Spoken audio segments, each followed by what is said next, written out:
राधा वल्लभ श्री हरिवंश।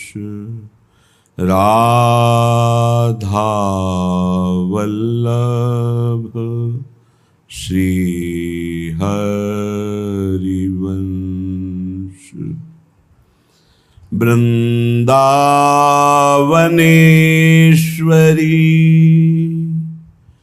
तवैव पदारविन्दम्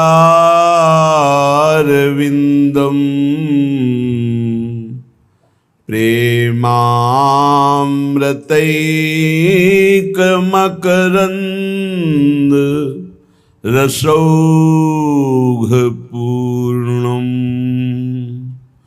हृद्यर्पितं मधुपते स्मरतापमुग्रं निर्वापयत् परम शीतलमाश्रयामि। परम शीतल माश्रयामि।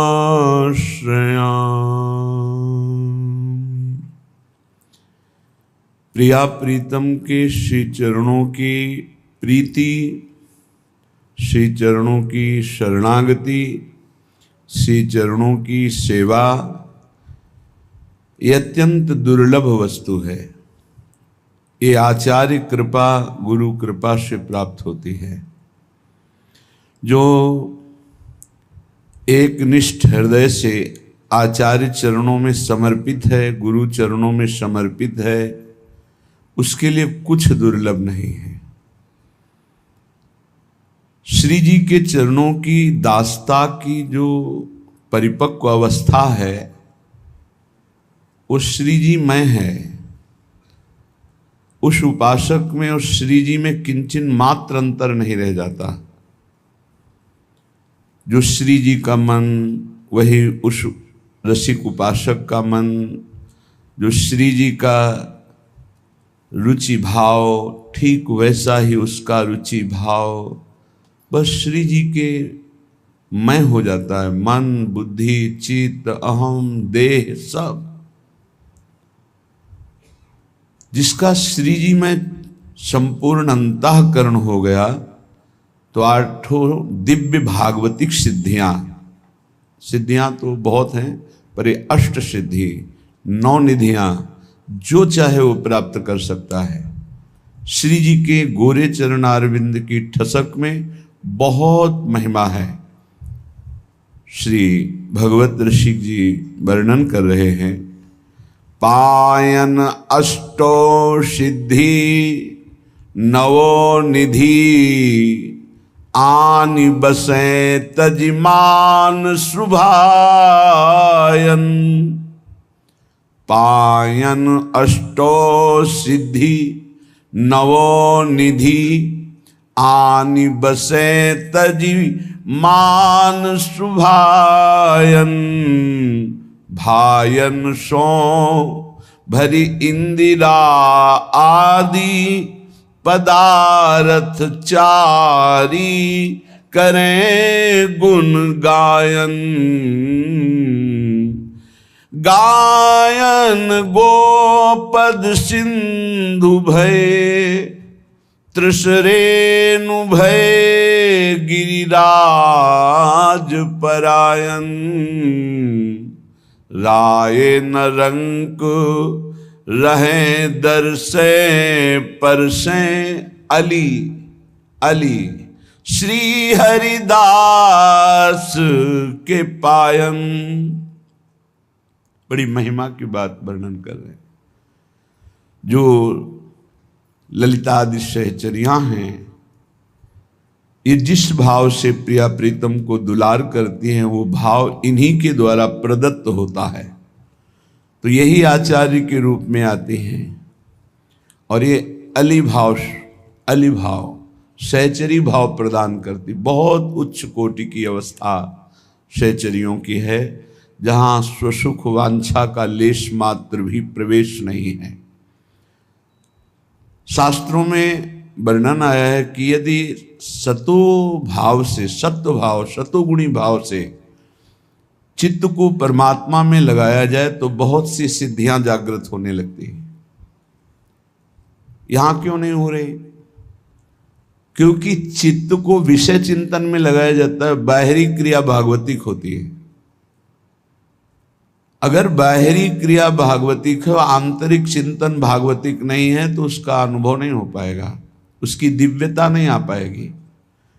इसलिए चित्त का समर्पण बहुत जोर की साधना होती है। गोपीजनों के सारे व्यवहार जागतिक हैं, लेकिन चित्त वृत्ति एकमात्र प्रभु श्री कृष्ण में समर्पित होने के कारण गोपी प्रेम की ध्वजा कही गई, मुरारी पादार्पित चित्त वृत्ति। यहां सावधानी उपासक को ये रखनी है, अल्प सुखों को सुख मानकर उनका चिंतन करने वाला चित्त दिव्यता भूमा सुख का अधिकार खो देता है। क्रियाएं तो भागवतिक हो रही, वो भी जो बहुत सावधान हैं, नहीं तो क्रियाएं भी सांसारिक पापाचरणमयी, जिनको आप जान भी नहीं पाते कि हमारे द्वारा, वाणी के द्वारा, शरीर के द्वारा, मन के द्वारा कौन सी पापाचरण की वृत्ति है।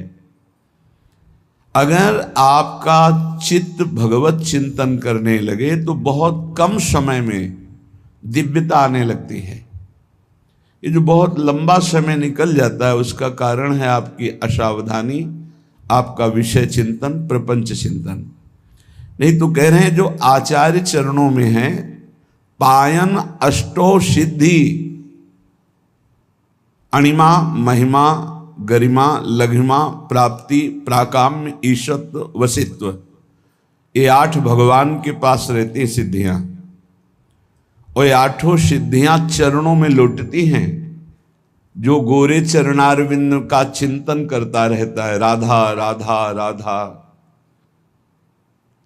आचार्य अपना निज हृदय दे देते हैं। जैसे ये निज मंत्र है, वाणी जी हैं, नाम सेवा, रूप सेवा है, ये हृदय है आचार्य का। और जब आप इस पर चित्त जोड़ेंगे तो जो आचार्य सुख देने के लिए प्रकट हुए वही सुख प्रकाशित हो जाएगा।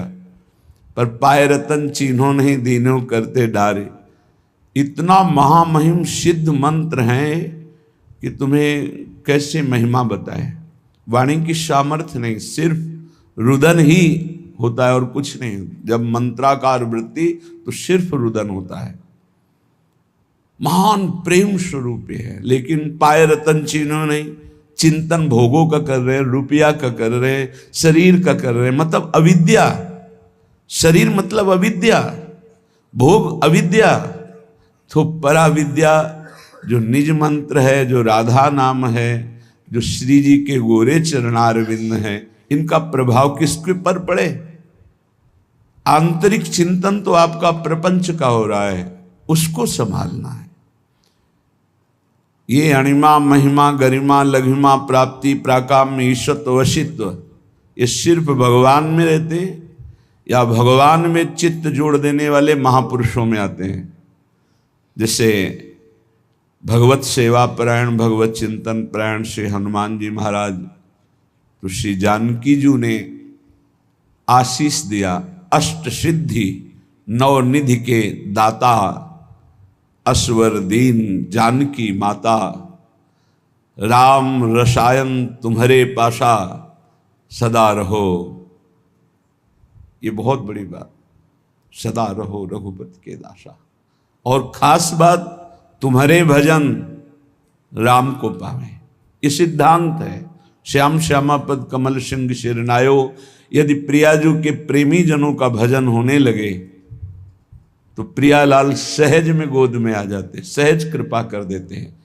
भावे माई जगत भगत भजनी, ये 8 सिद्धियां भागवतिक शक्ति से संपन्न है, ईश्वर के ही अधीन रहती हैं। पर जो चिंतन परायण है उसमें सिद्धियों का, पर ये अष्ट सिद्धियों की तरफ भी उपासक की दृष्टि ही नहीं रहती, जो आचार्य शरणागत है।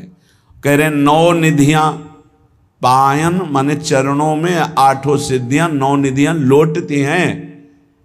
जो आचार्य के चरणों में है, जो सहचरी भाव से प्रिया प्रीतम की आराधना कर रहा है, बड़ी महामहिम उपासना। 9 निधियां पद्म, महापद्म, शंख, मकर, कच्छप, मुकुंद, कुंद, नील, खर्व, ये निधियां हैं। 8 सिद्धियां 9 निधियां उसके चरणों में लौटती हैं जो आचार्य शरणागत होता है। आचार्य के तो चरणों में है ही। ये हठ छोड़कर, हठ जो मन भोगों की तरफ जा रहा है, किसी अन्य देवी देवता, किसी अन्य उपासना, अन्य भाव, ये हटाना पड़ेगा। एकमात्र अनन्य श्यामा श्याम के तब दिव्यता का अनुभव होता है।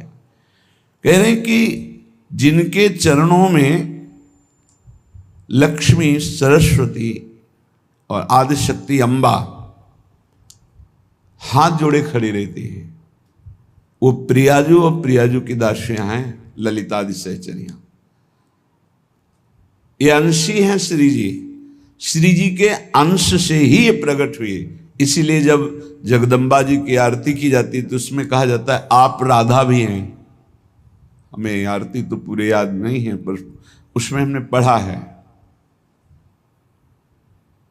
कि आप राधा भी हैं। क्यों? अंशी, अंशी हैं। अंशी होने के कारण वहां अंश में भी वही विराजमान है।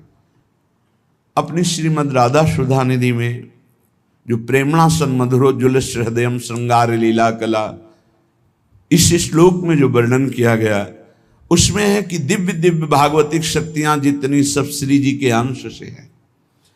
लक्ष्मी जी, सरस्वती जी और अम्बा जी जिनके अंश से हैं, वो महाशक्ति प्रकट करने वाली श्री लाडली जू हैं, और लाडली जू को अधीन करने वाली ये ललितादि सखियां हैं। तो बोले ये तीनों महादेवियां जिनकी विनय करती हैं, धर्म अर्थ काम मोक्ष भायन सो भरी इंदिरा आदि और पदार्थ चारि करें गुण गायन। धर्म अर्थ काम मोक्ष, ये चारों पुरुषार्थ अपनी अपनी महिमा बताकर कहते हैं मुझे स्वीकार कर लो। धर्म अर्थ काम मोक्ष, ये चारों गुणगान करते हैं कि मेरा ये प्रताप, मेरा ये प्रताप, मैं ये सुख प्रदान करता हूं, मुझे स्वीकार कर लो। पर प्रियाजू के चरणारविंद के प्रेम में डूबे हुए रसिक जन नाष्ट सिद्धि स्वीकार करते हैं, ना नवनिधि स्वीकार करते हैं, ना किसी दैवी शक्ति को स्वीकार करते हैं, ना धर्म अर्थ काम मोक्ष स्वीकार करते हैं। श्रीमद् राधा सुधा निधि में हित सजनी जो कह रहे, महाप्रभु हरिवंश चंद्र जो कह रहे, धर्माद्यर्थ चतुष्टयम विजयताम किम तद वृथा वार्तया। मेरे सामने धर्म अर्थ काम मोक्ष चारों की वार्ता बेकार है, क्योंकि मुझे प्रिया प्रेम चाहिए, धर्म अर्थ काम मोक्ष नहीं। तो जो प्रिया प्रेम को प्राप्त है, स्वयं अष्ट सिद्धियां पायन अष्टो सिद्धि, श्री राधा किंकरीणाम लुठत चरणों अद्भुता सिद्धि कोटि, करोड़ों सिद्धियां गोरे चरणारविंद की उपासना करने वाले के चरणों में लौटती हैं। यहां कर 8 सिद्धियां, 9 निधियां, तीनों महाशक्तियां, लक्ष्मी जी, अम्बा जी, सरस्वती जी, और 4 पुरुषार्थ धर्म अर्थ काम मोक्ष, ये पर रसिक महापुरुष इनको स्वीकार नहीं करते। बोले जो संगीत है, राग रागिनियां हैं, ये प्राकृतिक हैं। सेवक जी महाराज कहते हैं, मानत अपनो भाग राग करत अनुराग बिन दीखत सकल अभाग श्री हरिवंश कृपा बिना। बोले वो अपना बड़ा भाग्य मानते हैं कि मुझे राग रागिनियों का ज्ञान है, लेकिन अनुराग नहीं है तो उसका कोई महत्व नहीं रहा। दीखत सकल अभाग, अभाग्य है उसका। चाहे जितना सुंदर गायन हो, यदि अनुराग नहीं है तो उसका कोई महत्व नहीं। और अनुराग की चरम सीमा का गायन सहचरियों का होता है। नवीन नवीन रागों की तत्काल उत्पत्ति होती है। हिमालय या सुमेरु इनके आगे छोटा है। त्रिशरेणु जैसे झरोखे में उड़ते हुए कण छोटे त्रिशरेणु दिखाई देते हैं, ऐसे इन महान पुरुषों की ऐसी भावात्मक ऊंचाई है कि हिमालय और सुमेरु भी छोटा है, त्रिशरेणु है इनके सामने। ये सहेली, ये सहचरियां अपार सामर्थ्य से युक्त हैं। जो इनके चरणों का आश्रय ले लेता है दारिद्र्य मिट जाता है। दारिद्र्य किसी भी तरह की कोई चाह नहीं, मोक्ष की भी चाह नहीं रह जाती। इसलिए अहोभाग्य जो प्यारी जू की सखियों के आश्रित हैं। प्यारी जू के चरणारविंद की शरणागति सखियों से ही होती है। सखियों के आश्रित होकर जो प्यारी जू की ही अनन्यता से उन्हीं का केवल उच्छिष्ट पाते हैं। ये वृंदावन भूमि की उपासना की बात है। यह दिव्य प्रसाद प्रिया पिय को, दर्शत ही मन मोद बढ़ावत, परसत पाप हरत ही को।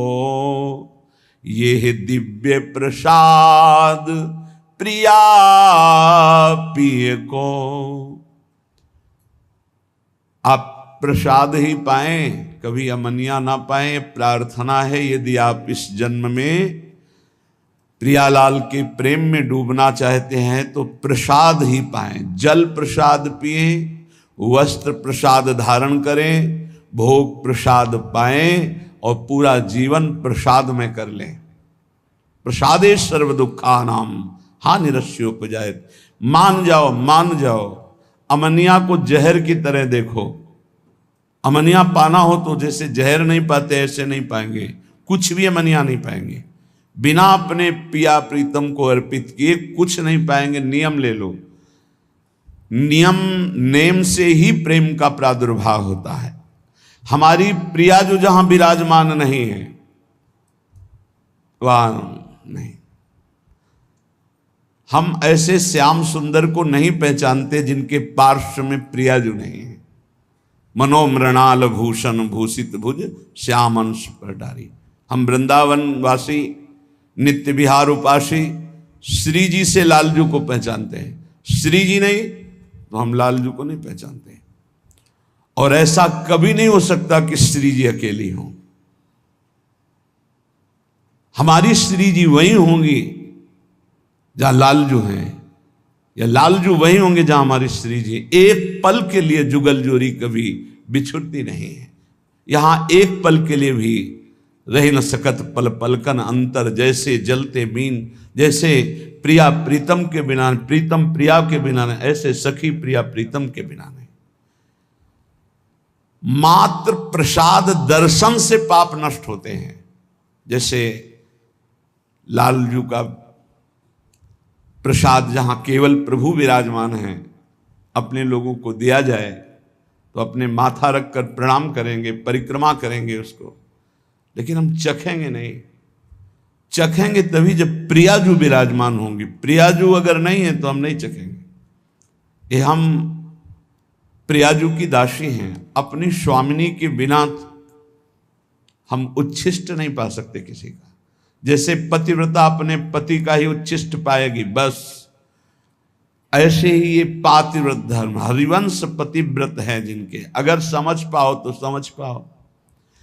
अगर ये पातिव्रत धर्म धारण कर लिए तो महान सर्वोपरि नित्य विहार रस स्वाभाविक प्राप्त हो जाएगा। ये ठसक, ये समर्पण, ये अनन्यता, और ये मत डरो कि अपराध हो जाएगा, क्योंकि एक ही तत्व है।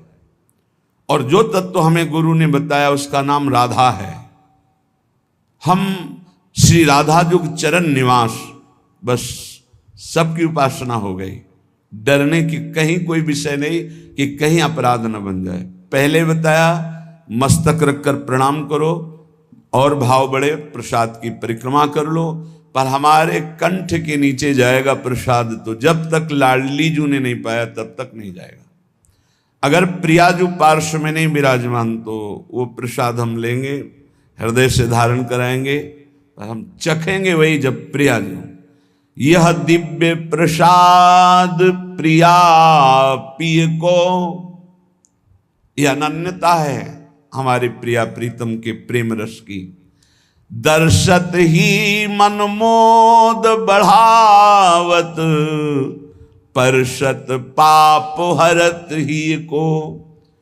कभी राधा वल्लभ जी, बाके बिहारी जी, राधा रमन जी अपने प्रिया प्रीतम का घर में जो भोग लगा, एक दाना भी प्रसाद का अपमानित नहीं होना चाहिए। प्रसाद को जो भोग लगा हुआ है, हम जैसे कभी किसी को तो प्रसाद अलग कर देते हैं, दृष्टि का दिखाया हुआ भले दे, प्रसाद उसी को देंगे जो एक एक कण प्रसाद का आदर सहित पाए, थाली में थोड़ा जल डाल के धो के उसे पी ले। प्रसाद का एक कण भी ऐसा नहीं कि थोड़ा पाया और फिर डस्टबिन में फेंक दिया, महत अपराध। इसलिए ये एकांतिक बात आपको कह रहा हूं कि अपने जनों को आदेश है कि प्रसाद उन्हीं लोगों को दिया जाए जो प्रसाद की महिमा जानते हैं। जो केवल भोजन पाते हैं तो उनको दृष्टि भोग वाला प्रदान कर, सामने से निकाल दिया, महारानी जी का है इसलिए जा रहा है। उच्छिष्ट जो हम पर्दा लगा के भोग लगाते वो उतने में ही मिलाया जाएगा जो प्रसाद का महत्व जानते हैं। और समस्त उपासकों से प्रार्थना है उतना ही प्रसाद जिसको आप चाट कर पा जाएं, एक भी दाना पत्तल में या आपके पात्र में बचना नहीं चाहिए। अगर उच्छिष्ट आपने अपमानित किया, डस्टबिन में फेंक दिया, तो तुम्हारी उपासना गई। कुछ हृदय में नहीं, केवल खाओ पियो शरीर सजाओ, मान लो हमारी प्रार्थना। हमने गुरुजनों को देखा, महापुरुषों, एक अगर महाप्रसाद का दाना नीचे गिर गया तो उसे उठा के मुख में पाया और फिर हाथ धोकर वहां ऐसे करके ऐसे लगाया। प्रसाद की महिमा, प्रसाद को देखते ही आसन से उठ खड़े हो जाना चाहिए। अगर बैठे प्रसाद है, खड़े हो गए, प्रणाम किया, चार परिक्रमा की, तो कह रहे हैं इतने मात्र से ही उसके सारे पाप भस्म हो जाते हैं। दर्शत ही मन मोद बढ़ावत, परशत पाप हरत ही को। हृदय को निर्मल करके, निष्पाप करके मोद आनंद बढ़ाता है प्रसाद। यह दिव्य प्रसाद प्रिया पिय को। और प्रसाद पाने वाले का शरीर छूटे तो प्रभु को प्राप्त होता है। मान लो हमारी अंतिम समय भगवती स्मृति लोप हो गई है, दुख के कारण इतना भीषण पीड़ा है, हमारे उदर में सदैव प्रसाद रहा, इसलिए भगवत प्राप्ति होगी। इसीलिए कहा है अगर आप बाहर भी हैं और आपको जल पीना है या कुछ भी पाना है तो एक क्षण हाथ में लेकर प्रभु का ध्यान कीजिए, अपने इष्ट देव का। जय राधा वल्लभ लाल की, जय हरिवंश महाप्रभु की, जय गुरुदेव भगवान की। प्रभु आप हृदय मंदिर में विराजमान हो, भले मैं नहीं देख पा रहा हूं, आप ये भोग आरोगी, जय हो। और बस पाने प्रभु को अर्पित कर दे। ये उस समय की बात है जब आपके पास समय नहीं, कहीं ऐसी यात्रा में है, ठाकुर जी पास नहीं है, तो ऐसा। अगर घर में है तो सांगो पांग भोग लगा करके ही प्रसाद पाएं।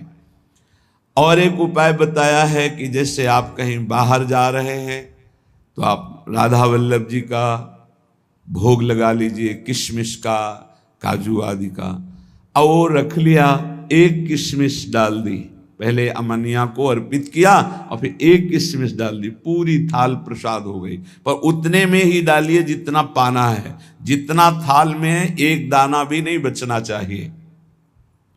पावत परम प्रेम उपजावत, भूलवत भाव पुरुष तिय को। यह दिव्य प्रसाद प्रिया पिय को। जो बड़े भाव से पाते हैं, ये देखा है। ये जरा पूड़ी लाना, ये कचौड़ी लाना, या ये नहीं, ये नहीं, ये नहीं, ये नहीं, ये डालो, ये नहीं। आप पदार्थ पा रहे हो, प्रसाद नहीं पा रहे हो। प्रसाद अगर है तो उसमें पूड़ी कचौड़ी अमुक पदार्थ, ये भाव नहीं, प्रसाद भाव। जितना आपको लगता है थोड़ा ले लीजिए, पा लीजिए। फिर आपका शरीर रोगी है, जो आपको अनुकूल लगे वो भोग लगा लीजिए। अगर महल से प्रसाद आता है उसमें भेद बुद्धि ना करे, ना अन्न बुद्धि करे, ना कोई पदार्थ बुद्धि करे, केवल प्रसाद बुद्धि, तो कह रहे पावत परम प्रेम उपजावत। पाते ही हृदय में प्रेम का प्रादुर्भाव होता है।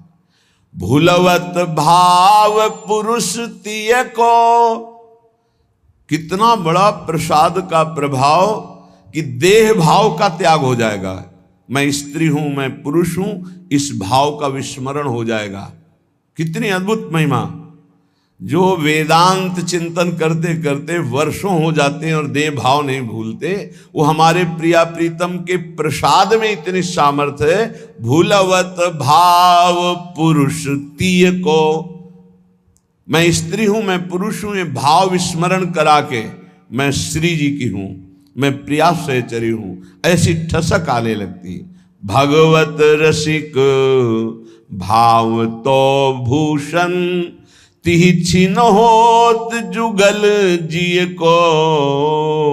यह दिव्य प्रसाद प्रिया पिय को। ये प्रसाद पाने वाले साधक पर श्री प्रिया प्रीतम इतने रीझ जाते हैं कि उसे अपना हार बना लेते हैं, अपना हृदय हार बना लेते, अर्थात बहुत प्यार करते हैं। ये मेरा इतना अनन्य है, मेरे सिवा कोई और पदार्थ पा नहीं सकता जो मेरा उच्छिष्ट नहीं। बस ये हमने गुरुजनों में देखा है, पूर्ण निष्ठा, पूर्ण परिपक्व भाव। ये देखा, भूखे रहने पर भी, कष्ट में शरीर है फिर भी, सुविधा है पर नहीं पाया। और भगवत अवतारों का भोग लगा हुआ, नहीं पाया। अपनी प्रियाजू को 2 केला खरीद के भोग लगा के फिर दंडवती प्रारंभ की।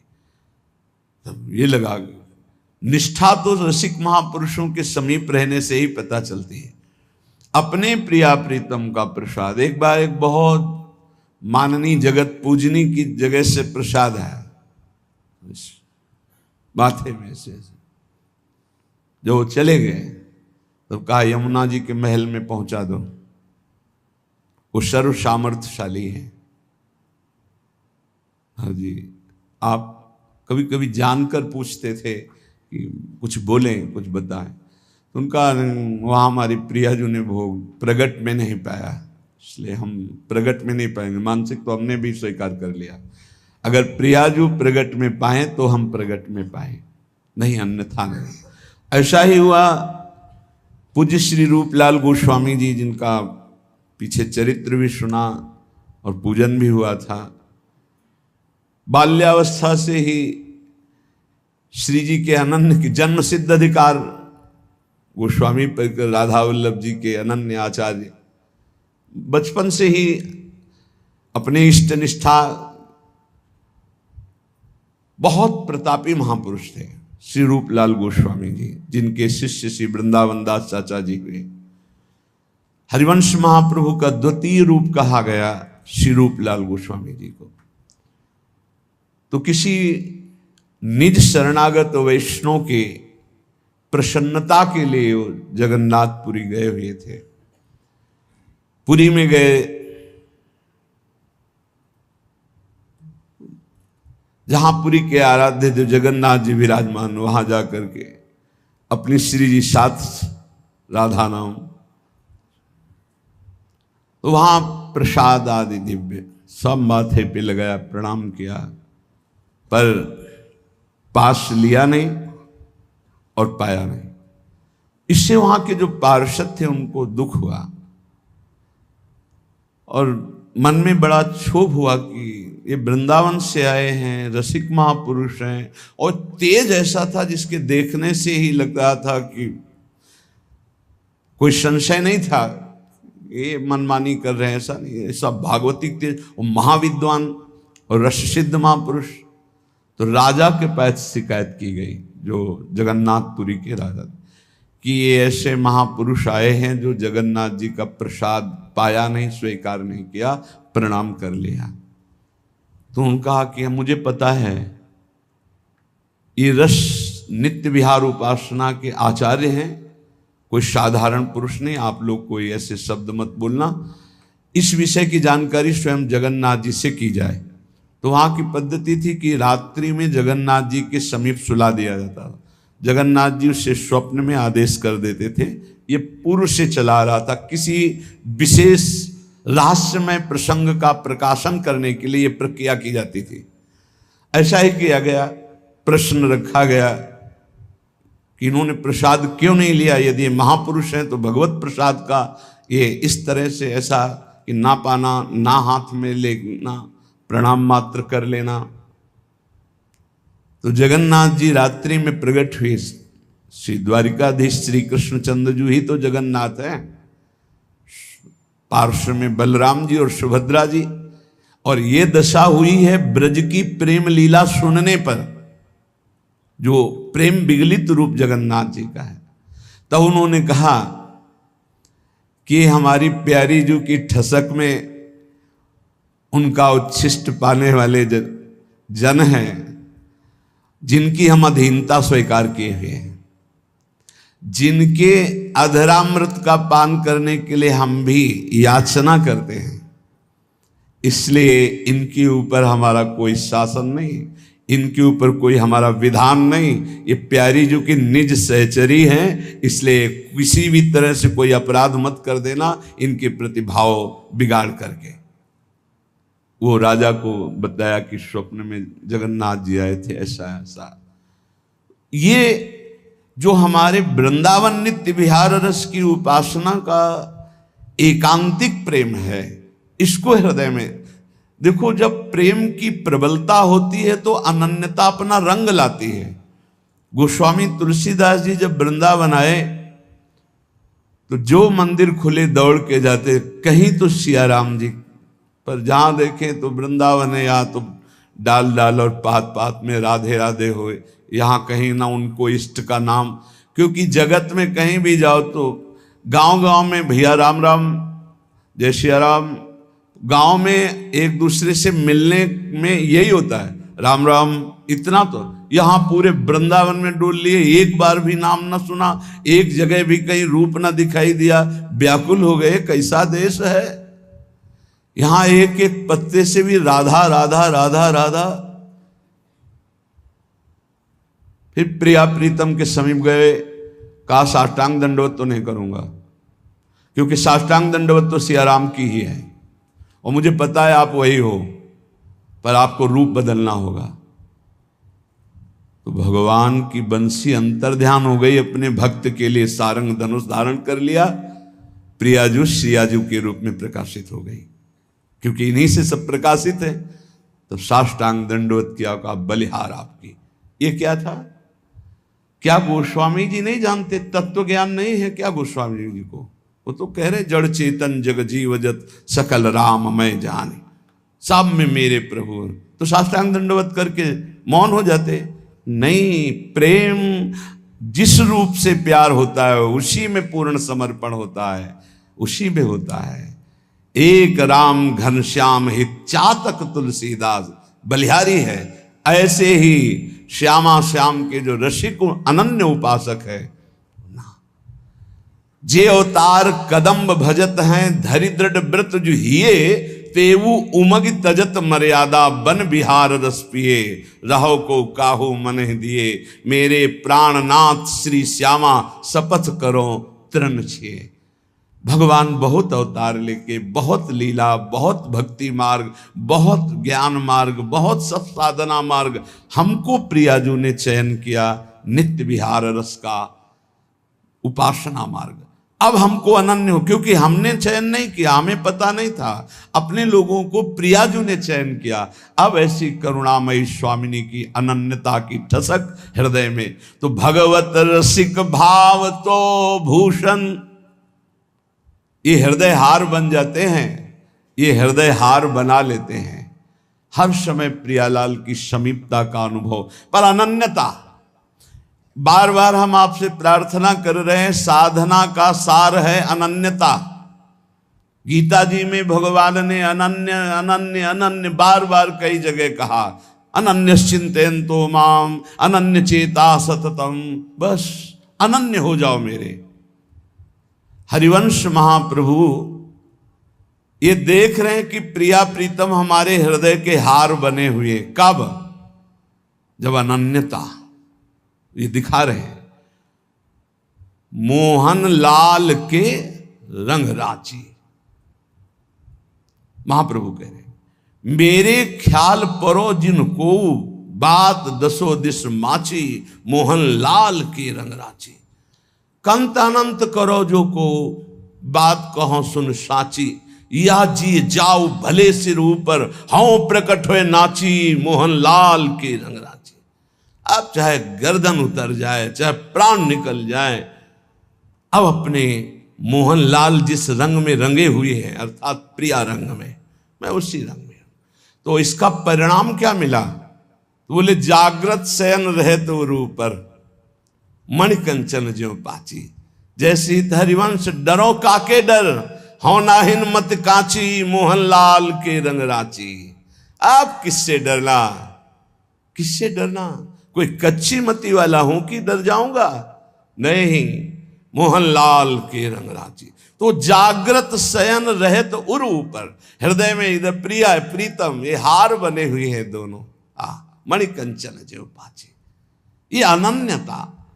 पावत परम प्रेम उपजावत, भूलवत भाव पुरुष तिय को, भगवत रसिक भाव तो भूषण, तीछिन होत जुगल जी को। यह दिव्य प्रसाद प्रिया पी को। उपासक प्रसाद निष्ठ हो और हृदय से आराध्य देव के प्रति समर्पित हो, कोई चिंता की बात नहीं। प्रार्थना है, जीवन में उतार चढ़ाव आता रहता है, जीवन में विपत्ति संपत्ति के योग बनते रहते हैं, जीवन में मिलन बिछुड़न के योग बनते रहते हैं, समीपता दूरी का योग बनता रहता है। लेकिन हमारी अनन्यता, हमारी निष्ठा में फर्क नहीं, तो निश्चित निश्चित वो वस्तु प्राप्त होगी जो किसी साधना से नहीं होती। कभी कभी ऐसा भी अनुभव होता है कि प्रभु हैं भी कि नहीं है। कभी कभी ऐसा भी अनुभव होता है कि इतना भजन किया, उसका क्या लाभ मिला? बार बार विपत्ति, बार बार समस्याएं, बार बार तिरस्कार, अपमान। ये धूल भरी आंधी माया की है। आंखें तुम्हारी देखने में समर्थ नहीं हो पाएंगी धूल भरी माया में, पर आंख मूंद कर विश्वास करो, कोई तुम्हें अपनी भुजाओं में भरे हुए है, तुम्हें धूल भरी आंधी नहीं ले जा पाएगी। तुम इष्ट की कृपा पात्र हो, इसलिए धैर्य पूर्वक जैसी आज्ञा आचार्य की, शास्त्र की, गुरुजनों की, आंख मूंद के करो, मंगल होगा। विचार करने की जरूरत नहीं। गुरुजनों की आज्ञा पर विचार नहीं किया जाता, बिना ही विचार करी शुभ जानी। तो जो हमारे आचार्य कह रहे हैं, इष्ट निष्ठा, प्रसाद निष्ठा, नाम निष्ठा, धाम निष्ठा, ये सब परम पद प्रदान करने वाले हैं। कल चर्चा में आखिरी में कहा, तुम्हें विश्वास है कि तुम्हें भगवत प्राप्ति होगी? तो पहली बार में कम, फिर दूसरी बार में ज्यादा, फिर काफी लोग नहीं थे जो अंदर से उत्साह पूर्वक बोल सके। इसका चिंतन हुआ हमें कि क्यों नहीं ये बोल पा रहे? क्योंकि उनको अपना चरित्र दिखाई देता है, उनको अपना बल दिखाई देता है, उनको प्रभु के चरित्र, प्रभु का बल नहीं दिखाई देता। अपने बल से, अपने चरित्र से कोई महान नहीं हो सकता। आप समझ लीजिए, अगर कोई महान हुआ है तो उनके चरित्र गायन से हुआ है, उनके चरित्र चिंतन से और उनके बल से हुआ है। भाई मेरी बात समझो, मेरे बल से वृंदावन रानी जिनकी चरण कृपाते पाई, इस बात को समझो। आप में बल नहीं है, आप ऐसे पावन नहीं है कि प्रिया प्रीतम का स्पर्श कर सके, लेकिन उनका पावन प्रसाद, उनका पावन चरित्र, उनका पावन धाम, उनका पावन नाम, उनकी पावन उपासना हमको प्राप्त हो गई। हमें उधर देखना है, उधर उनकी कृपा, तभी तुम गर्व से कहोगे हाँ हमें भगवत प्राप्ति होगी। नहीं तो तुम ऐसे निराश हो जाओगे, उदास हो जाओगे। हाँ, ये तो बचपन से लगे इसलिए कह रहे हैं कि हमें भगवत, मुझे कहाँ होंगी, मैं तो विषयों में फंसा हूं। नहीं नहीं नहीं, बार बार आपका उत्साह बढ़ाने के लिए कह रहे हैं हम। सोचो, तुम्हें भगवत प्राप्ति हो जाएगी, क्योंकि तुम प्रसाद भोक्ता हो, तुम नाम जापक हो, तुम भगवत शरणागत हो, तुम धाम में बैठे हो। विश्वास करो। बिल्कुल सरल उदाहरण, इसको केवल दिमाग में बैठा लो। दो महात्मा भजन कर रहे थे, एक बट वृक्ष के नीचे, एक पीपल वृक्ष के नीचे। नारद जी निकले तो बट वृक्ष वाले ने साष्टांग दंडवत किया, महाराज आप तो कभी कभी भगवान वैकुंठनाथ के समीप जाते, मैं उनका दास हूं, कभी स्मृति दिलाना और पूछना कि अमुक जगह बट वृक्ष के नीचे जो महात्मा भजन करते हैं उनको आप कब दर्शन दोगे। ठीक ऐसा ही प्रश्न पीपल वृक्ष के नीचे भजन करने वाले महात्मा ने किया। देवर्षि नारद जी कुछ समय बाद वैकुंठ के दर्शन करके, वैकुंठनाथ से संभाषण करके वापस लौटे तो पहले पीपल वाले मिले। देखते ही साष्टांग दंडवत किया। इतने में बट वृक्ष वाले महात्मा ने भी देखा, समीप आ गए। दोनों ने एक साथ पूछा, भगवान ने क्या कहा? तो बट वृक्ष वाले की तरफ देखा और कहा, तुम्हें भगवान इसी जन्म में मिलेंगे। पीपल वृक्ष वाले महात्मा से कहा कि तुम्हें भगवान ने कहा है कि जितने पीपल के पत्ते इतनी बार जन्म लेना पड़ेगा तब तुम्हें भगवत साक्षात्कार होगा। वो नाच पड़े। बट वृक्ष वाले नहीं नाचे, पीपल वृक्ष वाले नाच पड़े, रोने लगे और कहा, भगवान मुझे जानते कि मैं उनका भजन कर रहा हूं, भगवान मुझे जानते। इतना आनंद मगन हुए, इतना आर्त भाव से, हे करुणा वरुणालय, हे मेरे प्रीतम। वहीं भगवान प्रकट हो गए। उसी क्षण भगवान ने सबसे पहले हृदय से लगाया पीपल वृक्ष वाले महात्मा को। देवर्षि नारद जी ने प्रभु से कहा, आपने हमें झूठा साबित कर दिया। क्यों?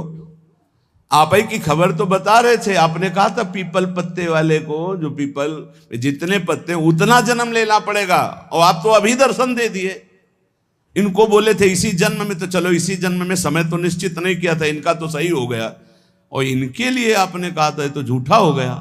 बोले जो कई जन्म में भाव आना था, जैसे भजन कर रहे थे, वो भाव अभी आ गया, इसलिए अभी मिल गए, पूरा हो गया। आप समझो इस दृष्टांत से, यदि हम उत्साह संपन्न हो जाए, मुझे भगवान मिलेंगे, इसी जन्म में प्रिया प्रीतम मिलेंगे, निश्चित मिलेंगे। सोचने में क्या जाता है? बोले सोचने से हो जाएगा। इस सिद्ध पुरुष लाल स्वामी हमें गंगा किनारे एक मिले थे, जिनकी खेचरी मुद्रा सिद्ध थी। रात्रि में 10 बजे जब उनसे मिलने के लिए टाइम मिला, उन्होंने टाइम दिया, गए। अकेले थे वो, सदैव एकांत साधन में लगे रहते थे। कुछ चर्चा हुई, तब उन्होंने कहा, बेटा नई अवस्था थी, जैसा बनना है वैसा सोचो, जैसा सोचोगे वैसा बन जाओगे। इस सूत्र डायरी में लिखा हुआ है। अगर आप सोचोगे ना मुझे प्रियालाल मिलेंगे मिलेंगे, प्रियालाल मिलेंगे, पक्का मिलेंगे। इसलिए रोज उत्साह बढ़ाता हूं आपका। आप सोचिए कि आपको प्रभु मिलेंगे। देखो, धाम की इतनी कृपा है, प्रभु मिलेंगे आपको। नाम की इतनी कृपा है, प्रभु मिलेंगे। अरे कुछ नहीं, हमारी स्वामी जी बड़े करुणामयी, युगल सरकार मिलेंगे। ये बार बार आपके दिमाग में हम डाल रहे हैं, उत्साह वर्धन कर रहे हैं कि आपकी सोच में आने लगे कि वैसे तो हमारा उत्साह नहीं, लेकिन संत कह रहे हैं, गुरुजन कह रहे हैं, शास्त्र कह रहे हैं, तो हम मिल जाएंगे, हमको भी मिल जाएंगे, निश्चित प्रभु मिल जाएंगे। बस ये बात आना महामंगल शुरुआत हो गई। ये बात आना महामंगल की नींव पड़ गई। हमारी बात मान लो। अरे बोले कल सोचने से प्रभु मिल जाए, पक्का केवल सोचने से मिल जाएंगे। पुत्र के बहाने नारायण तो परम पद मिल गया। आप धोखे में मत रहिए। प्रिया प्रीतम का नाम, प्रिया प्रीतम का धाम, प्रिया प्रीतम का रूप, प्रिया प्रीतम की लीला, ये निश्चित भगवत प्राप्ति कराती है। श्रीपाद प्रबोधानंद जी महाराज कह रहे, बहुत ध्यान से सुनना तो तुम्हें और पुष्टता हो जाएगी हमारी बात जो अभी कही। कह रहे कि राधा कृष्ण विचित्र मनमथ कला नंदा चमत्कुर्वते, यस्मिन् सौख्य चमत्कृति परतरा यत्र दीक्षादितः तद्वंदे ममकारतोद्भुततमाद् यस्याद्भुतानुक्षणोल्लासाः श्रीवनराजसीम सुमहाभावम तमेव स्तुमः। ये वृंदावन धाम श्री श्यामा श्याम की प्रेम युद्ध भूमि है। श्रीमद चतुरासी जी, अद्भुत खेत महामन्मथ को दुंदु विभूषण राव, जूझत सुभट परस्पर अंग अंग उपजत कोटिक भाव। ये अद्भुत खेत माने समर भूमि, प्रेम की समर भूमि है। ये प्रेम का युद्ध होता रहता है यहां प्रिया प्रीतम, प्रेम का अद्भुत खेल। कह रहे यहां जो शरणागति दीक्षादि लेता है प्रिया प्रीतम की, राधा कृष्ण विचित्र मनमथ कला नंदास चमत कुर्वते। मनमथ कहते हैं काम को भी और मनमथ कहते हैं प्रेम को भी, अनंग कहते हैं काम को भी, अनंग कहते हैं प्रेम को भी। तो जगत में जहां प्रेम शब्द का प्रयोग होता है वहां शुद्ध काम ही है, मलिनता, केवल स्वसुख वांछा। और जहां प्रेम राज्य में मनमथ का अनंग का काम शब्द का प्रयोग होता है वहां विशुद्ध प्रेम होता है। यस्मिन सौख्य चमत्कृति, अद्भुत सुख की चमत्कार आनंद राशि प्रदान करने वाली हो जाती है जो वृंदावन में दीक्षा लेता है प्रिया प्रीतम की शरणागति, प्रिया प्रीतम की उपासना। यस्मिन सौख्य चमत्कृति परतरा यत्रत्य दीक्षादिता, क्योंकि दीक्षा से उसका नया जन्म हो जाता है, ब्रजवासी माना जाएगा। एक होता है मां के गर्भ से जन्म लेना, एक होता है गुरु के द्वारा नाद से जन्म होना। एक बिंदु से जन्म माना गया माता पिता के, और एक गुरु के नाद से जन्म माना जाता है। ये नई दीक्षा जो हुई, ये नया जन्म हमारा है। शिक्षा दीक्षा सांसारिक तो बहुत हो गई, ये जो प्रिया प्रीतम की शरणागति है, हम शुद्ध ब्रजवासी हो गए दीक्षा मात्र से। ये नया जन्म, विश्वास, देखो सारा खेल विश्वास का है। पीछे प्रसंग सुनाया चतुर्भुजदास जी की कथा में, एक जमींदार के यहां से चोरी करके, बहुत प्रवीण था, वो कोई साथी नहीं रखता था, अकेले ही चुरा लेता था। एक जहां हमारा पहले गुरु आश्रम था वहां एक थे, वो 20 टार्च रखते थे और इसका रहस्य कोई जानता नहीं था। अलग अलग छतों पे अलग अलग जगह से टार्च ऐसे लगाते जिससे लगता कि 20 लोग हैं, वो अकेले डकैती डाल के ले जाते थे। बड़े प्रवीण थे। जब वो मारे गए थे तो गंगा स्नान करके जा ही रहे थे तो 50 लोग, जैसे किसी पशु को घेरा जाता है ऐसे घेर के उनको, तो ऐसे उनके पीछे आदमी लगे। चतुर्भुजदास जी कथा कह रहे थे तो भाग करके उन्होंने सोचा यहां बच सकते हैं, तो भक्तों के बीच में बैठ गए। राज कर्मचारियों ने सोचा कि यहां चोर क्यों बैठेगा, तो उन्होंने सत्संग में कोई विघ्न ना पड़े इसलिए दूर से ही चले गए, पर वो मिला नहीं। उस समय प्रसंग चल रहा था, चतुर्भुजदास जी कह रहे थे जो श्यामा श्याम की शरणागति लेता है, दीक्षा लेता है, उसका नया जन्म होता है, पूर्व के सारे पाप नष्ट हो जाते हैं। ज्यादा पकड़ हुई नहीं, यही शब्द पकड़ पाए। सत्संग समाप्त हुआ, पास गए, कहा दंडवत महाराज, हम चोर हैं, सैकड़ों कत्ल किए, चोरी किए, डकैती किए, हमें दीक्षा दोगे? चतुर्भुजदास जी ने देखा कि इतनी सच्चाई से बता रहा है, हाँ क्यों नहीं, तुम्हें भी दीक्षा में। तो क्या हमारे सारे पाप नष्ट हो जाएंगे पूर्व जन्म के? हाँ पक्का, मेरा नया जन्म माना जाएगा, पक्का। कहा ठीक है, कुछ नियम? बोले नियम ये कि अब चोरी नहीं करोगे और झूठ नहीं बोलोगे, और ये नाम दे रहे, नाम जप करो, तुम्हारा पूर्व का सारा पाप नष्ट, नया जन्म तुम्हारा। मुंडन कराओ। वो जो उनका विभत्स स्वरूप भयानक था उस हटाकर 12 तिलक लगाए, मंत्र दिया। अब तो वो चौड़ी छाती करके घूमने लगा। राजकर्मचारी घूम ही रहे थे, जो जमींदार था उसने पहचान लिया, उसने कहा चोर है, तिलक विलक लगाए लिए, है तो वही चोर, बंदी बना लिया गया, राजा के दरबार में ले गए। राजा ने कहा कि आप तो वैष्णव चिन्ह धारण किए हुए हैं, सच्चाई से बोले। बोले झूठ बोल ही नहीं सकता, गुरुजी ने कहा है झूठ नहीं बोलना, झूठ तो बोल ही नहीं सकता। पूछिए आप चोरी की? बोले इस जन्म में नहीं की। वो जो सेठ साहूकार जमींदार था, बोले चाहे जिसकी कसम खवा लो यही है, ये बाल मुड़वा डाला, तिलक लगाए है, कंठी बांधे, यही हम पक्का कह सकते हैं। वो कह रहा चाहे जिसकी कसम, उसने कहा इस जन्म में ही चोरी नहीं की। अब राजा बड़ी समस्या में, न्याय कैसे करें? एक वैष्णव तिलक धारण किए हुए, एक सच्चाई बात कर। तो उस समय परीक्षा के लिए लीला की जाती थी कि लोहे का बिल्कुल तपाया हुआ लाल फार और ऐसे एक पीपल का नवीन पत्ता, ऊपर सूत, कच्चा सूत, ऐसे वो लोहे का फार रख दिया जाता। सूत में झलस नहीं आएगी, जरा भी वो जलेगा नहीं, और 7 कदम चला। तो अब शंका तो इन्हीं चोर भगवान पर थी, तो इनके हाथ में रखाया गया। तो मन में कहा, गुरुजी ने कहा था दीक्षा लेने के बाद नया जन्म होता है। ऊपर जोर से बोले इस जन्म में मैंने कोई पाप नहीं किया, कोई चोरी नहीं की, कोई झूठ नहीं बोला। 7 कदम क्या और 10 कदम बोले, और कितना चले? बोले फेंक दो आप। फेंक दिया। बोले इसको फांसी दे दो इस जमींदार को, ऐसे वैष्णव पर दोष लगाता है। जब फांसी शब्द आया तो उन्होंने कहा कि फांसी तो ना दे, वो भी सही कह रहे हैं। तो उनका ऐसा कैसे सही हो सकता है? अब तो तुम्हारा प्रमाण हो चुका कि तुम सही हो। तो बोले फिर भी हमारा ही प्रमाण मान लीजिए, मैं ये सत्य कह रहा हूं कि चोर मैं ही हूं, ये सत्य कह रहे हैं। बोले अब नहीं मान सकते आपकी बात। बोले मान लो। तो बोले ये सत्य कैसे निकल गया कि तुमने इस जन्म में चोरी नहीं की और तुमने कल चोरी की, ये बात कैसे हो सकती है?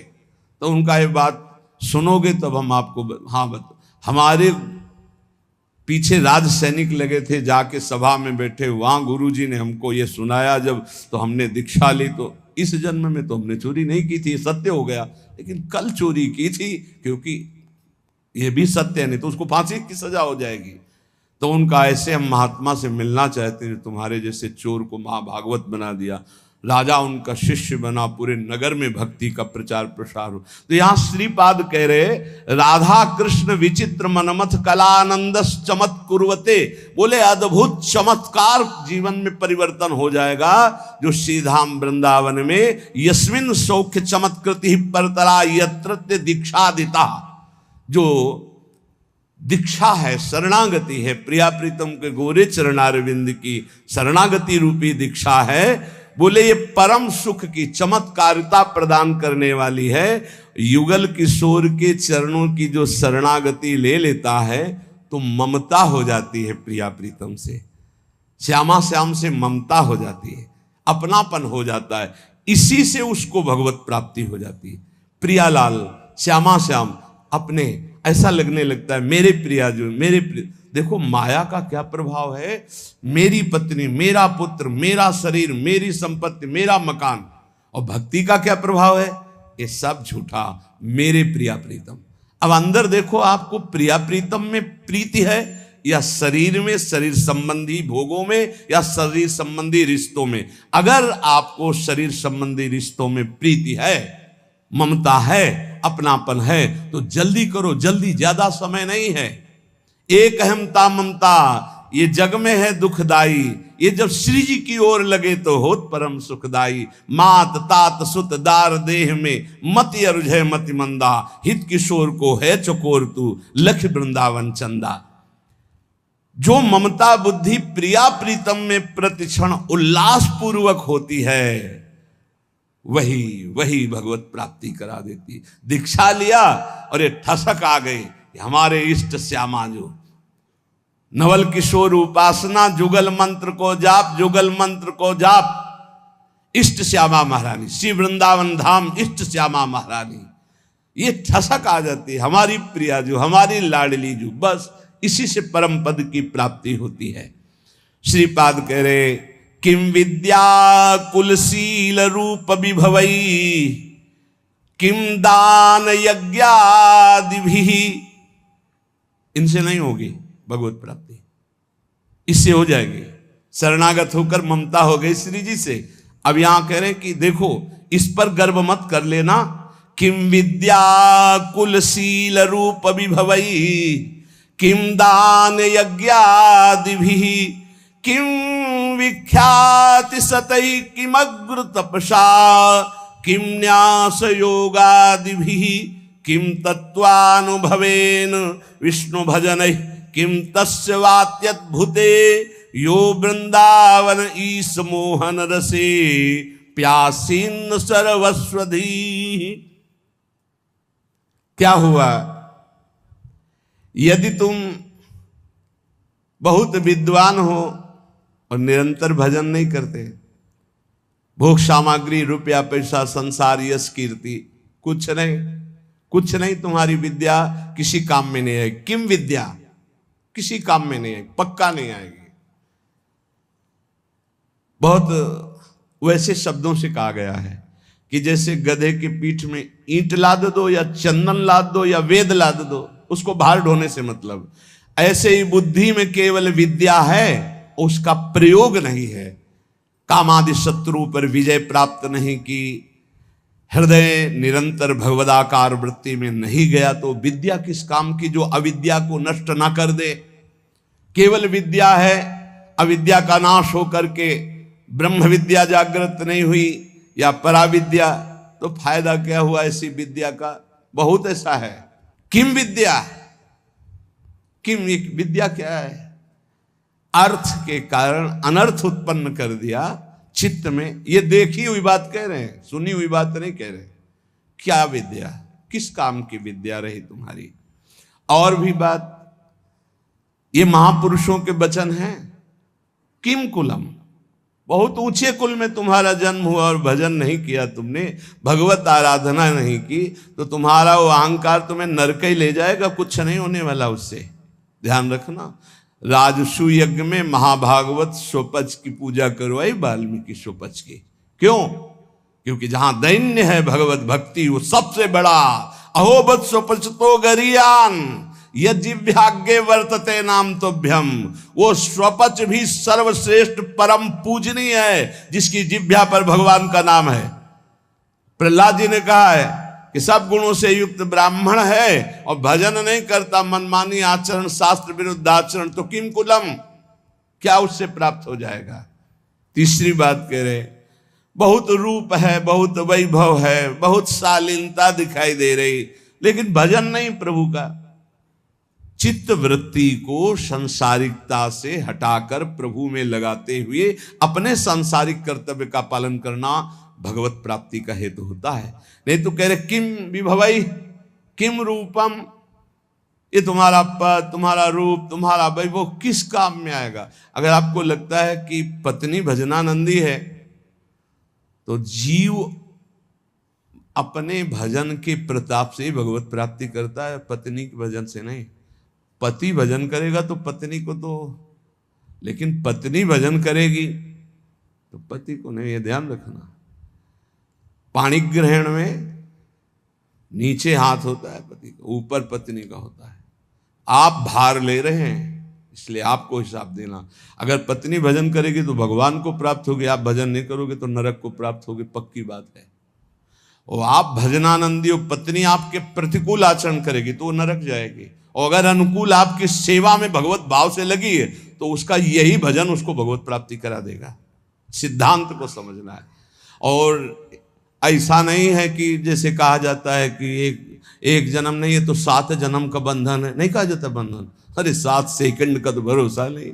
दुनिया में लाखों का मेला जुड़ा, हंसा जब जब उड़ा अकेला उड़ा।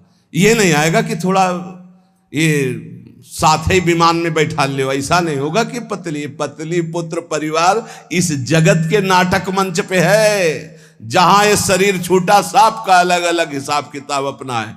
ऐसा थोड़ी कि जैसे एक लड़का लड़की प्यार का नाटक करके देखा कि नहीं मिल पाएंगे, बोले जहर खा लो तो जन्म जन्म के साथी बन जाएंगे। अरे सारे प्रेत बनोगे, नरक में जाओगे। जन्म जन्म क्या जानते हो जन्म जन्म?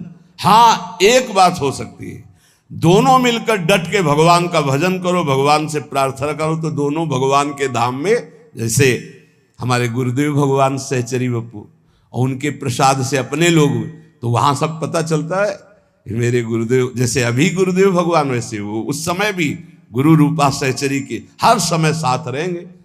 हमारे साथ रहना है, वैसे ही आनंद लेना है तो श्यामा श्याम का भजन करो। एक ही साथ चलेंगे, एक ही जगह प्रोग्राम होगा और एक ही जगह बैठ के प्रसाद पाएंगे, एक ही इष्ट के साथ खेलेंगे। और क्या, इतनी बड़ी जगह है कि पूरा विश्व चला जाए तो भी जगह बनी रहेगी। और इतना बड़ा प्रताप है कि हर उपासक को यही अनुभव होता है कि मेरे प्रिया प्रीतम सामने दर्शन और सबको सेवा। सोचो, सबको सेवा, अरे बड़ा दिव्य, वो बुद्धि की बस की बात नहीं। श्यामा श्याम का भजन करोगे तो जिसके साथ रहना चाहोगे वो भी पहुंच जाएगा, वो साथ ही भजन करो दोनों। अगर पति पत्नी दोनों श्यामा श्याम का भजन करें तो दोनों सहचरी बप्पू से श्री जी की सेवा में पहुंच जाएंगे। पर यह बोध थोड़ी रहेगा कि ये पति पत्नी, गुरु शिष्य का तो बोध रहेगा, क्योंकि सच्चिदानंद में कि मेरी गुरु रूपा सहचरी है, ये बोध रहेगा, पहचान रहेगी। लेकिन वहां पति पत्नी सांसारिक संबंध नहीं रहेगा, पर रह सकते हैं दोनों वहीं श्री जी की सेवा में सखी स्वरूप से, या भगवत धाम में हरि पार्षद रूप से। तो कह रहे रूप विभव पद प्रतिष्ठा ये तुम्हें भगवत प्राप्ति नहीं कराएगी, नहीं। यहीं सर हो, भजन नहीं करोगे तो वहां थोड़ी सर माने जाओगे, नहीं। जब मुजरिम बना करके तुम्हें ले जाया जाएगा तो वहां साहब वाली थोड़ी मिलेगी। देवराजेंद्र के पद में है, त्रिभुवन के सर हैं, और फिसल गए तो सर्प बनाए गए। अब सर्प बन के वहां देवता थोड़ी उनको सर बोल रहे, नहीं नहीं, अब तो भूखे प्यासे तड़प रहे। कभी कोई फंस गया तो लील गए तो पेट का पोषण हुआ। महाराज नहुष इसलिए कह रहे कि रूप अभी भवई, बड़े रूपवान, बड़ा वैभव, बड़ा तो किस काम में आएगा। किसी बात का गर्व मत करो, जवान हो, रूपवान हो, बलवान हो, ये 4 दिन की चांदनी, फिर ऐसा समय आएगा कि अकेले उठकर सीढ़ी भी नहीं चढ़ पाओगे। जब हम हर चीज का मनन का स्वभाव रहा है, इसलिए ये जो महापुरुष कह रहे हैं उसे समझो। किम दानम, क्या तुम्हारे पास दान देने की सामर्थ्य। हर समय वासना का भूत चढ़ा रहता है, तू दानी, दानी तो हरि है, सबसे बड़े दाता, अनंत ब्रह्मांडों को दे रहे हैं, तुम उनको क्या दे दोगे, भगवान को क्या दे दोगे। बहुत विचित्र। और अगर बढ़िया दानी भी हो तो कोई खास बात नहीं, जरा सी बात बिगड़ गई तो गिरगिट बन के कुआं में पड़े थे महाराज नृग। ये दानियों में बड़े बड़े याज्ञिक और बड़े बड़े तपस्वी जिस पद की पूजा करते हो, देवराज इंद्र का पद है, वहां दुर्दशा क्या होती तुम्हें क्या पता। जब वैसे तो बहुत महिमा है, लेकिन जब देखो ना शास्त्रीय दृष्टि से तब पता चलेगा। इसीलिए श्रीपाद बोल रहे हैं, किम विद्या किम कुलम किम शील रूप विभवई किम दान किम यज्ञादि भी और किम विख्याति सतई। तुम्हारा बहुत यश है तो किस बात का। अगर भजन नहीं है, हो गया, पुण्य प्रताप से यश होता है। पूर्व का पुण्य जो है वो यश फैलाता है। अगर वर्तमान में भजन नहीं तो वो खत्म हो जाएगा जाना। तो ऐसे ही जैसे हाइलोजन नहीं फ्यूज हो जाता है, ऐसे होते रहते हैं। पूरा विश्व जय जय जय, फिर उठा के नालियों में फेंक देते छवियां।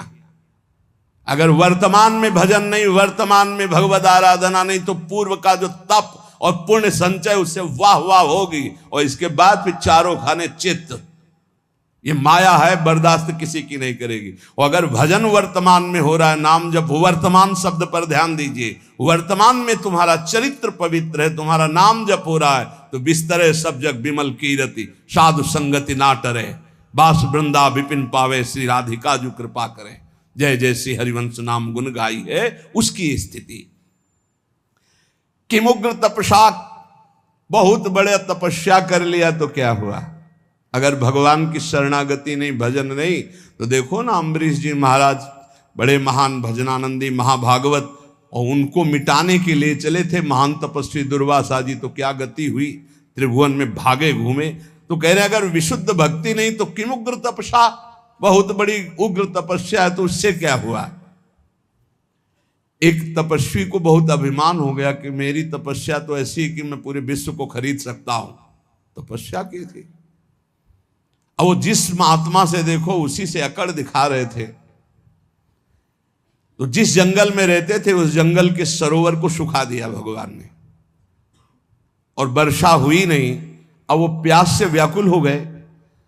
अब भगवान एक साधारण पुरुष का स्वरूप रख के घड़ा एक रखकर, ठंडा जल दूर से दिखाई दे रहा था, नजदीक से निकल, महात्मा ने कहा पानी पिला दो।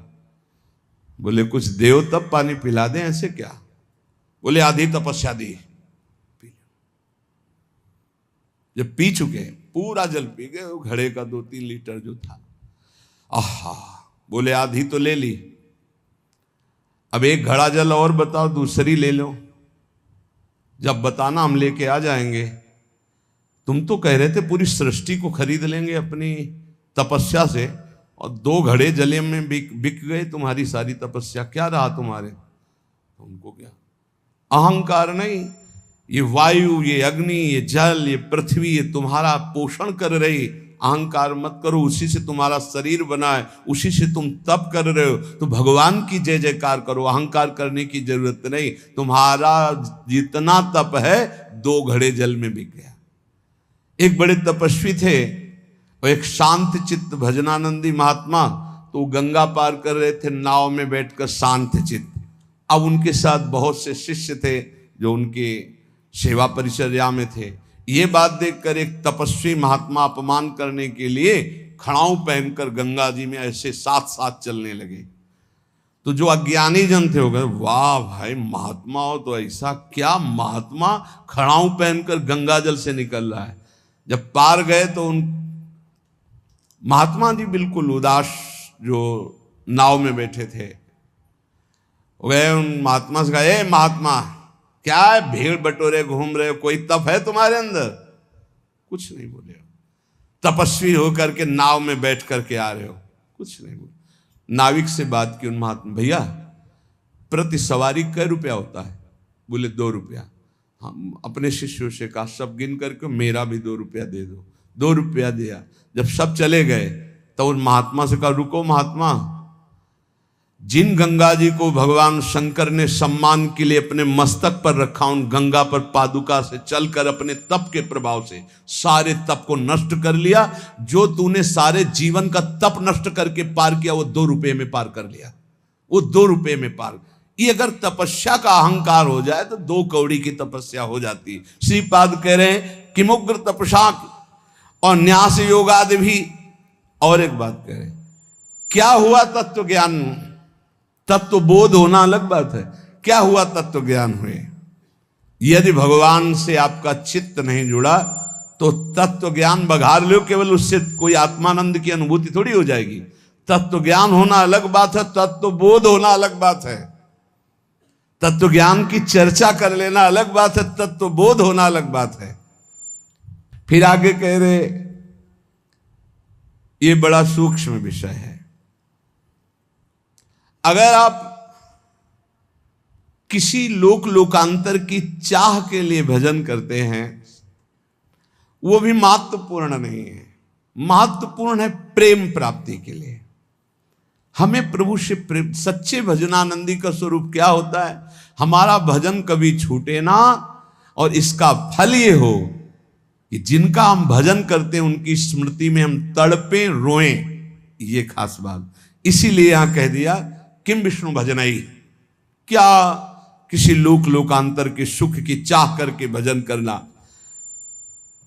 यदि आपको वृंदावन ईश मोहन रसे प्यास सीन सर्वस्वधी है, यदि आपकी बुद्धि वृंदावन के ईश श्यामा श्याम के प्रेम में मत वाली नहीं हुई तो कुछ प्राप्त नहीं हुआ। जीवन का सार भगवत प्रेम, क्योंकि प्रेमी महापुरुष है। भगवत प्रेम, तत्वबोध भी आत्म प्रेम है, उसमें मुझे कोई संशय नहीं। तत्व ज्ञान और तत्व बोध होना बड़ा अंतर है। जैसे हलवा बनाने का ज्ञान हो जाना और हलवा बना करके खा लेना, इतना अंतर है। तत्व ज्ञान हलवा बनाने का ज्ञान हो जाना, और तत्वबोध हलवा बनाकर खाकर उसका स्वाद ले लिया, वो तत्वबोध। श्री भरथरी जी महाराज कहते हैं कि मुझे लगा था कि मैं बहुत ज्ञानी हूं। संतों के वचन बहुत अमृत में होते हैं। कह रहे हैं कि यदा किंचित ज्ञोहम द्विपयु मदांधा समभवम। मुझे लग रहा था कि मैं चक्रवर्ती सम्राट हूं, मैं बहुत पुण्यवान हूं, मैं बहुत महात्मा हूं, मैं बहुत ज्ञानी हूं। तदा सर्वज्ञोस्मीत्य भवदव लिप्तम मम मनहा यदा किंचित किंचित बुधजन सकाशाद वगतम तदा मूर्खोस्मीति जो इव मदो में व्यपगता। आज मुझे पता चला कि मैं मूर्ख हूं। मुझे लग रहा था मैं ज्ञानी हूं, मैं चक्रवर्ती सम्राट हूं, मैं मदोन्मत्त हो रहा था। लेकिन जब मुझे इस संसार का रहस्य पता चला तो लगा मैं मूर्ख हूं। सुना चुके हैं भर्तृहरि जी का यहां जो परिवर्तन हुआ उनके जीवन का। भर्तृहरि जी के मन में एक बात थी कि संसार का सबसे बड़ा सुख क्या है, बोले काम सुख। अंदर देखा, बहुत विवेकवान थे। उन्होंने अपने अंतःकरण को देखा कि संसार का सबसे बड़े मांग सुख क्या है, काम सुख पाया। और वो अपने अंदर पाया कि मेरे अंदर भी काम सुख है। तो चक्रवर्ती सम्राट, इनके मन में आया कि फिर हम ऐसा काम सुख पूर्ण क्यों न कर ले जिससे हमारे मन की इच्छा शांत हो जाए।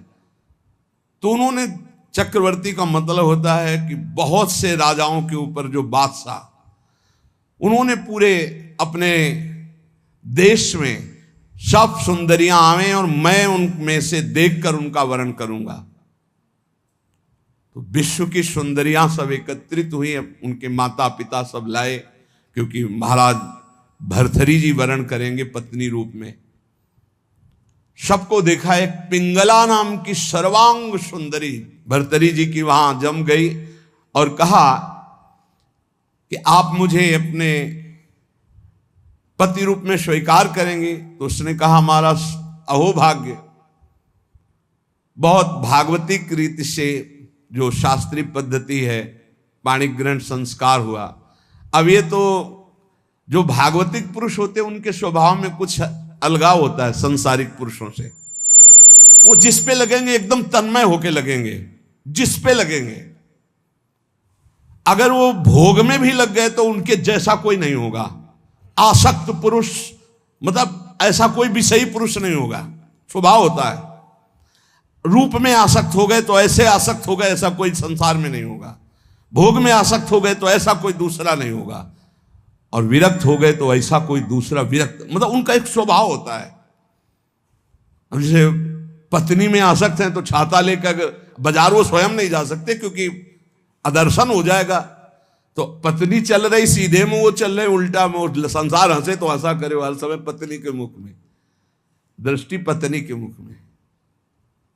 वही महाभागवत हुए, क्या नाम, धनुर्दास जी, क्या नाम था, धनुर्दास जी नाम था। बहुत बड़े महापुरुष हुए फिर, क्योंकि वो सीधा आसक्ति रंगनाथ जी से। तो ऐसा होता है। भर्तृहरि जी बहुत बड़े महापुरुष हैं। अब जीवन का राग उनके हृदय में काम में देखा कि काम स्त्री आसक्ति, विश्व सुंदरी, सर्वांग सुंदरी पिंगला। उन्होंने ऐलान कर दिया राजकाज विक्रमादित्य देखेंगे, मैं इस बात का अनुभव करूंगा कि क्या सुख इसमें है। क्योंकि बताया ना, अलग खोपड़ी होती है। जो भागवतिक महापुरुष होते हैं उनका चिंतन ही अलग होता है। बड़ी ही सुंदर पत्नी बिल्वमंगल जी की, पातिव्रत धर्म से, एक बार नहीं देखा। वो आसक्त चिंतामणि में तो आसक्त, अलग खोपड़ी होती है। अब रात दिन केवल महाराज भर्तृहरि और पिंगला, और हर खान पान की व्यवस्था, बस पर्दे के अंदर सामग्री रख दो, जाओ। कोई प्रश्न उत्तर नहीं, कोई राष्ट्र की बात नहीं, कोई समाज की बात नहीं। ये अनुभवी जैसे वैज्ञानिक नहीं होते कि जब जिस विषय का शोध करना होता है तो बस उसी में पूरा चित्त लगा देते हैं।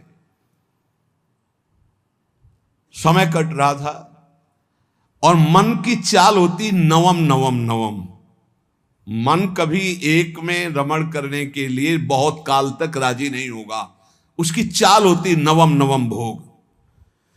एक दिन पिंगला अपने महल के पीछे की खिड़की खोल करके ऐसे ही देख रही थी तो देखा अश्वपाल, हजारों घोड़ों की देख रेख करने वाले सेवकों का स्वामी, हष्ट पुष्ट ऐसे। अचानक दृष्टि उसकी पड़ी तो उसने ऐसे नमन किया, क्योंकि महारानी देखते ही आसक्त हो गई वो पिंगला। अब विचार कीजिए, चक्रवर्ती सम्राट महाराज भर्तरी से भला वो अश्वपाल किस योग्य, चित्त पूरा आसक्त। अब मिलन शुरू हो गया और राज काज विक्रमादित्य को दे दिया था। विक्रमादित्य बहुत प्रवीण थे। उन्होंने कहा कि शास्त्र प्रमाणित किसी का भी मन कभी भी कहीं भी विचलित हो सकता है, इसलिए मेरे भाई इस समय शुद्ध में नहीं है, इसलिए गुप्तचर रूप से दास दासियां हर समय तैनात कि कहीं हमारे महाराज को किसी भी तरह की हानि ना हो जाए। सूचना मिली कि हानि प्रारंभ हो चुकी है। एक अश्वपाल एकांत में महारानी से मिलता है। महाराज दिन में शयन करते हैं, उस समय वो मिलती है। पूरी बात पक्की जब देख ली तब भर्तरी जी को सूचना दी कि महाराज विक्रमादित्य आपसे मिलना चाहते हैं। बहुत प्रवीण थी पिंगला, तुरंत समझ गई। हमें लगता है हमारी बात उन तक पहुंच गई। तो उनका महाराज, मैं आपके भाई की एक बात कहना चाहती हूं कि उनकी दृष्टि हमारे ऊपर बहुत गलत है। तो उनका महल से तो निकलती नहीं, गलत कैसे हो गई? तो उनका खिड़की पे खड़ी थी, वो घोड़ों की देख रेख करने वाले अश्वपाल के पास गए थे, वहां से मुझे देखा तो फिर मुझे बुलाया, मैं उनके पास गई। उनका इरादा ठीक नहीं था, इसलिए हमने कुछ कड़वे वचन कहे, क्षमा करें आपके भाई हैं लेकिन उनकी आदत बहुत खराब है। तो उनका ऐसा विक्रमादित्य कर सकता है? जान न जाए, ये भगवान की माया विचित्र है। विक्रमादित्य है, बोले भ्राताश्री आपके साथ छल हो रहा है। बोले हाँ मुझे पता है छल हो रहा है, तुम्हारे जैसा नीच भाई होगा तो छल क्यों? यही बताने आए हो ना कि पिंगला आचरणहीन है। भाई आपको पता है? बोले पता है हमें कि तू आचरणहीन है। मेरा आदेश है कि ऐसे भाई को नगर से निष्कासित कर दिया जाए, कभी हमारे नगर में मुंह मत दिखाना। इतने आसक्त थे पिंगला पे भर्तरी जी महाराज। विक्रमादित्य कुछ बोल ही नहीं पाए कि ये क्या। बड़े बड़े जो मंत्री थे उन्होंने बोलने की हिम्मत नहीं रह गई कि जब भाई के प्रति ऐसा इनका, तो कोई नहीं बोल पाया और निकाल दिए गए। पर मंत्रियों ने उनको सुरक्षित रखा। एक दिन जब असलियत का पता चलेगा तब ये रोएंगे, उसी समय मैं आपको सामने पेश करूंगा। अब भगवान कोई ऐसा ना सोचे कि पाप कर्म दबा रहेगा, वो ऊपर उठता है, अपना प्रभाव दिखाता है। एक नगर का ब्राह्मण गरीब तपस्या कर रहा था महाराज देवराज इंद्र की मंत्र से, उनकी इस बात के लिए कि मुझे धन मिले, मैं गरीब हूं, जिससे हमारा परिवार सुखी हो जाए। बहुत तप किया तो देवराज इंद्र प्रकट हुए, कहा ये अमर फल लीजिए, और अंतर ध्यान हो गए। वो बात करे करते रहे, अंतर ध्यान। तो उनका अमर फल लेके क्या करूं, वैसे दरिद्र गरीब ब्राह्मण अमर होकर के क्या करूंगा। तब विचार आया कि अगर ये अमल फल महाराज भर्तरी को पवा दे तो धर्मात्मा वीर राजा वो अमर रहेगा, हमारे देश की सुरक्षा होगी और मुझे धन मिल जाएगा। ये अच्छा लगा। वो गए, महाराज की जय जयकार। पहले राजाओं के दरबार में या महल में ब्राह्मणों के लिए, ऋषियों के लिए, महात्माओं के लिए निषेध नहीं था। उनके लिए नहीं था कि हम आज्ञा लेकर आए। अंदर प्रवेश किए, नजदीक दासी ने कहा कि कोई विप्र देवता पधारे। उठकर प्रणाम किया, कैसे आगमन हुआ, आज्ञा कीजिए। उनका प्रभु मुझे ये तपस्या के द्वारा अमर फल मिला है और ये मैं आपको पवाना चाहता हूँ, इसके बदले में धन चाहता हूँ। आदेश कर दिया जितना इनको धन चाहिए दे दिया जाए। अमर फल लिया और विचार किया मैं खा के क्या करूंगा अमर होके, क्योंकि मेरी आसक्ति तो पिंगला पे है। पिंगला से कहा तुम अमर फल खा लो, जब तक मैं जीवित रहूंगा तब तक तुम्हें देखता रहूंगा। पिंगला ने कहा ऐसे थोड़ी अमर फल खाया जाता है, स्नान करके मंत्रानुष्ठान करके लाओ हमें। तो उनका नहीं, पालो मेरे सामने। बोले तो इतना विश्वास नहीं है। अब बस प्यार में तो दम होती है, नहीं मैं विश्वास पक्का है तो भाई आप निश्चिंत रहिए। पिंगला ने सोचा मैं क्या करूंगी खा के, मेरा दोस्त अगर पालेगा अश्वपाल वो बढ़िया। एकांत में मिली अश्वपाल को, क्योंकि कांटा विक्रमादित्य थे, वो तो नगर निष्कासित हो गया, बिल्कुल स्वतंत्रता थी। महाराज इस रास्ते से बेशुद्ध थे। अश्वपाल ने उस अमर फल को लिया तो उसने विचार किया कि मैं क्या करूंगा। और महाराज की नृत्यांगना ऐसी सुंदर थी जिससे आसक्ति थी, मिला और कहा देखो ये अमर फल मुझे मिला है, आप पालोगी तो जब तक मैं जीवित रहूंगा आपको देखता रहूंगा, मिलता रहूंगा। ठीक है। नृत्यांगना ने सोचा जिसके दरबार की मैं नृत्यांगना हूं, अगर वो महाराज अमर रहेंगे तो हमारा जीवन सार्थक रहेगा और महाराज मुझे बहुत सम्मान देंगे जब मैं अमर फल दे दूंगी। उसने प्रार्थना करवाई कि आपके दरबार की नृत्यांगना मिलना चाहती है आपसे। बुला लिया, कहा महाराज ये अमर फल। महाराज ने कहा तुझे अमर फल कहां से मिला, ये अमर फल सत्य बोल तुझे कहां से मिला। महाराज मुझे तो अश्वपाल ने दिया, मेरा वो दोस्त है, मेरा मित्र है उसने। और उस समय पिंगला वहां नहीं थी, तुरंत अमर फल लिया और बोले तुम्हें जो संपत्ति चाहिए हम देंगे, कल हम दरबार में आते हैं। दरबार में गए, सब सभा एकत्रित, वर्षों के बाद आज दरबार में आए थे। तब उन्होंने कहा बुलाया जाए जिसको अश्वपद, जो घोड़ों की सेवा में आया, सत्य बोला तो तुझे माफ कर देंगे, बोल इस फल को पहचानता है। हाँ सर यह अमर फल है, तुझे कैसे मिला, सत्य बोलना, अगर झूठ बोला तो उनका अगर हमारे प्राण माफ किए जाएं तो बिल्कुल सभा में कहता हूं कोई दंड नहीं मिलेगा। उनका महारानी पिंगला ने दिया है।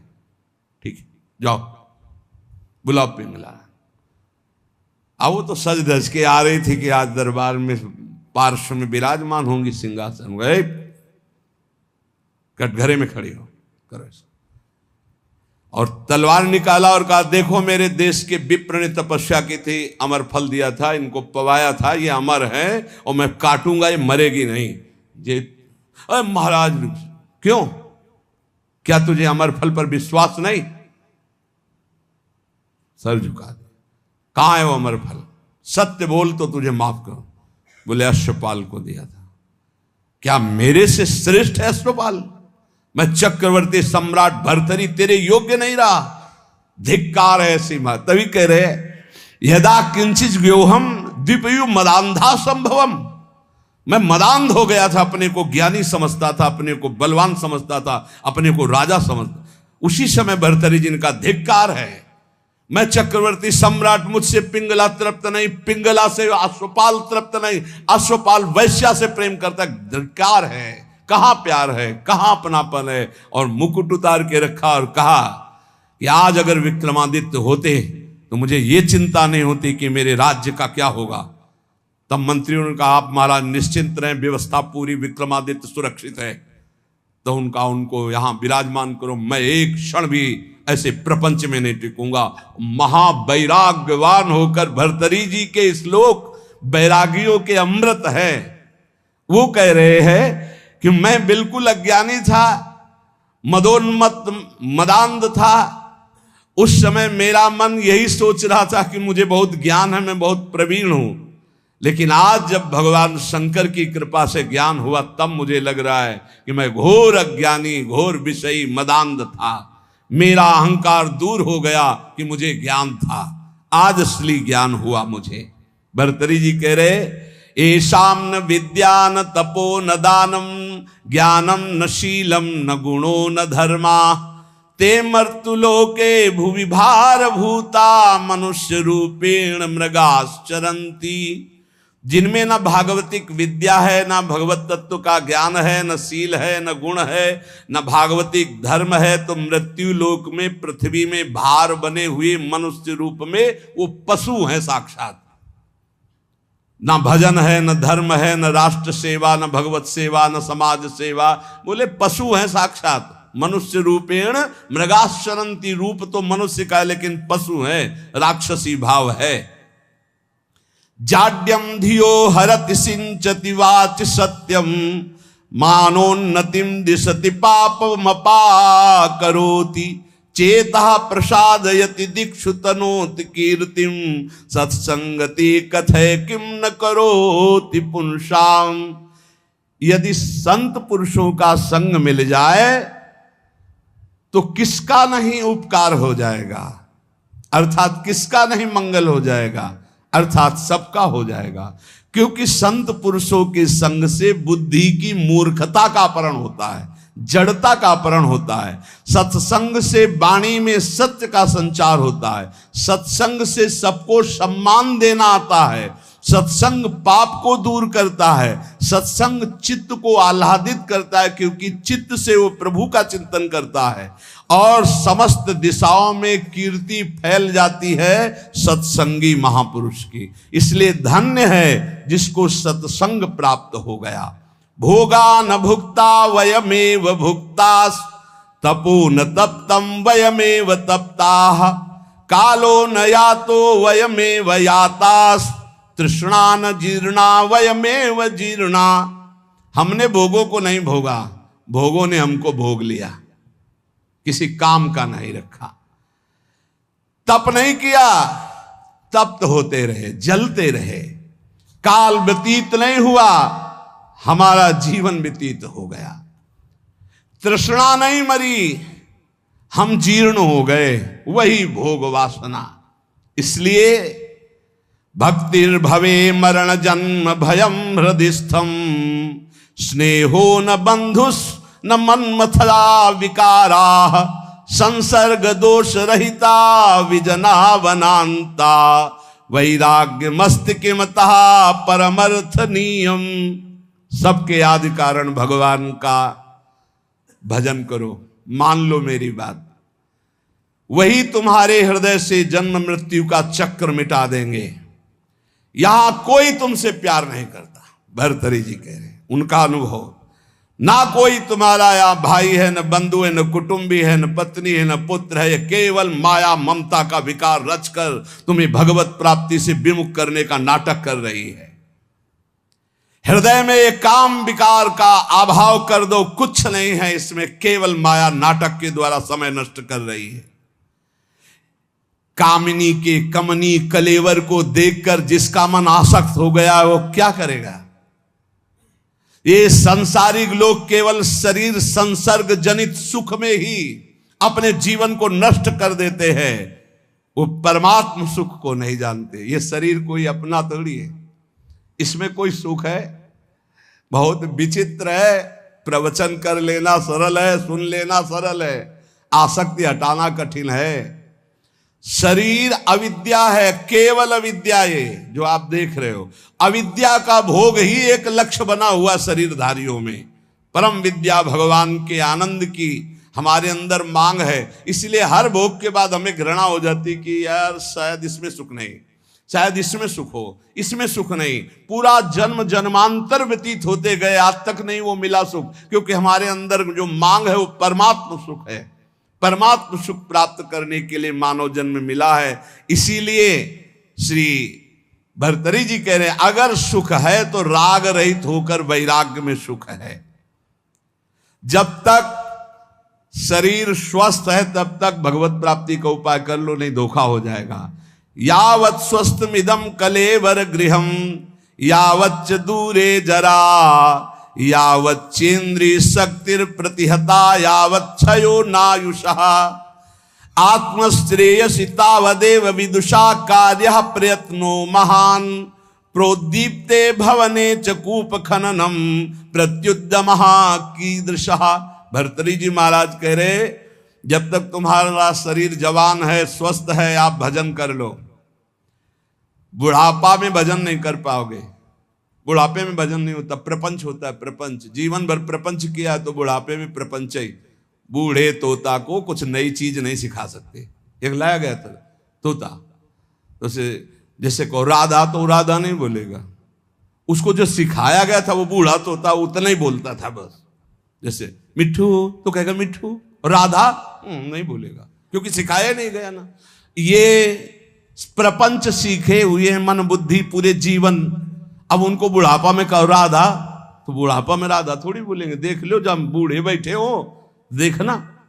ये बात अच्छे से समझ लियो, बूढ़ा तो होता राम राम नहीं रटता, राधा राधा नहीं रटता। तो कह रहे जब बुढ़ापा आ जाएगा तो भजन नहीं होगा, जवानी में भजन नहीं करोगे तो बुढ़ापा भजन नहीं होगा। ए सुन लो, जो जीवन में भजन किए बुढ़ापा में भी भजन करेंगे, जो जवानी में भजन नहीं किए बुढ़ापा में नहीं कर पाएंगे, पक्का समझ लो, पक्का नहीं कर पाएंगे।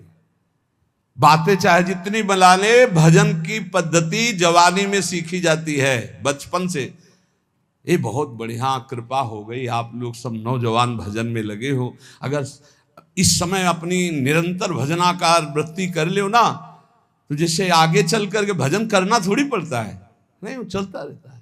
बड़ा आनंद, क्षण क्षण रुदन करन, ऐसा आनंद प्रकट होता। मान लो जो आनंद की खोज कर रहे हो कहीं नहीं, सिर्फ भजन में मान लीजिए, प्रार्थना मान लीजिए, सब सुख आपको घेर लेंगे। क्योंकि माधव की चेरी माया है, और आप माधव का भजन करते हो तो माया आपकी सेवा में हो जाएगी, और माया की तरफ माधव को छोड़कर चलोगे फिर नहीं चल पाओगे। पक्का समझ लीजिए, अगर हरि को छोड़कर तुम माया को भजना शुरू कर दोगे तो कुछ छात नहीं लगेगा। हरि को पकड़ लोगे तो, पर हरि को कोई नहीं पकड़ना चाह, पक्का बहुत बड़ी माया के प्रभाव प्रलोभन प्रवृत्ति है, हरि को एक क्षण में छोड़ देगी। एक बार नारायण भगवान ने कहा लक्ष्मी जी से कि देखो प्रभाव तो हमारे ही जोर का है। तो लक्ष्मी जी ने कहा वैसे हम आपके ही प्रभाव से प्रभावित है, लेकिन दुनिया में हमारा ही प्रभाव है। बोले हमारा तो विश्वंभर नाम है, पूरे विश्व का भरण पोषण तो मैं करता हूं। विनोद हो रहा था लक्ष्मी नारायण जी का। तो लक्ष्मी जी ने कहा जहां चाहो तहां तुम अपना प्रभाव दिखा के देखो, फिर हम अपना प्रभाव दिखा के अगर आपको हटा न दे तो बताना। भगवान ने कहा हटा तो तुम नहीं सकती। तो लक्ष्मी जी ने कहा धक्का लगवा के हटा देगी। बोले चलो अब हम तय करते हैं। तो एक ध्यान में देखा, एक बहुत संतों की सेवा करने वाला भगत, उसके यहां सन्यासी बन के भगवान गए। देवी देखा, साष्टांग दंडवत किया, चरणामृत उतारा, तखत पे आसन लगाया, बैठारा। महाराज बस कुछ क्षण रुको, अभी भिक्षा बन रही थी। भिक्षा इतने खांसती हुई एक लकड़ी ली हुई बूढ़ी का रूप रख के लक्ष्मी जी गए।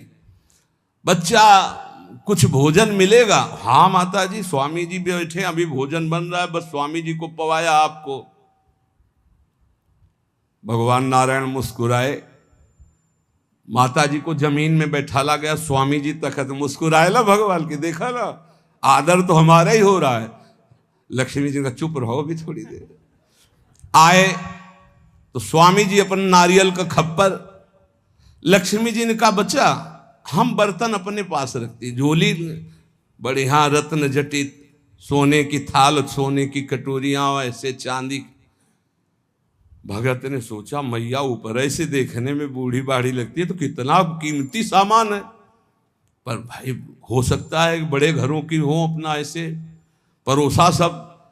अब स्वामी जी की तरफ तो दृष्टि, माता जी लाओ माता जी बर्तन धो के हम आपको दे दें। बोले नहीं बेटा, एक बार जिस बर्तन में पाते हम दोबारा उसमें पाते नहीं, और ये तुम ही रख लो। अरे बोले माता जी बड़ी कृपा, पर बोले बेटा आज रात रुक। अब माता जी जिंदगी भर रुको, आपका घर है। पर बोले जहां सन्यासी रुकते हैं वहां में, ए स्वामी जी आप चलो। बोले नहीं बेटा रात तो रुक ले। बोले नहीं, देखो स्वामी जी मतलब समझ जाओ आप बस हो गई हमारी श्रद्धा। लक्ष्मी जी मुस्कुरा के प्रभु इशारे से और आगे बढ़े, इशारा कर देंगे तो धक्का मार के निकाल देगा आपको। तो बोले नारायण नारायण, अच्छा भाई चलते हैं हम। और जो ही गए सो लक्ष्मी जी गायब। भला नारायण के बिना लक्ष्मी जी का स्वयं का वाहन उल्लू है, उल्लू बना दिया उसको। ना वो बर्तन रह गए और ना वो बुढ़िया रह गई। समझ लो नारायण को भी धक्का लगवा दे ऐसी माया है। भर्तरी जी कह रहे जब तक शरीर स्वस्थ है, यावत स्वस्थ मिदम कलेवरम यावच्च दूरे जरा, तुम्हारा बुढ़ापा दूर है तभी तक तुम भजन कर लो। कहीं ऐसा ना हो कि आग लगने पर कुआं खोदना, मूर्खता जैसे कही जाती है, ऐसे काल भगवान तुम्हारा सर्वस्व नाश कर दें और तुम भगवान का भजन नहीं कर पाए तो तुम्हारा जीवन व्यर्थ चला जाएगा। इसलिए सब ये सत्संग जो सुनाया जा रहा है उसका सार है, कोई तुम्हें प्यार नहीं करता, यहाँ कोई तुम्हारा नहीं, एकमात्र श्री भगवान का आश्रय लेकर सबकी सेवा करो। जो तुम्हें कर्तव्य कर्म मिला, तुम किसी के पति हो, किसी के पुत्र हो, किसी के परिवार के कोई सदस्य हो, अपने धर्म का पालन करो, सब में भगवत भाव करो, नाम जप करो, इसी से भगवत प्राप्ति हो जाएगी। शेष चर्चा आगे। श्री राधा वल्लभ लाल की।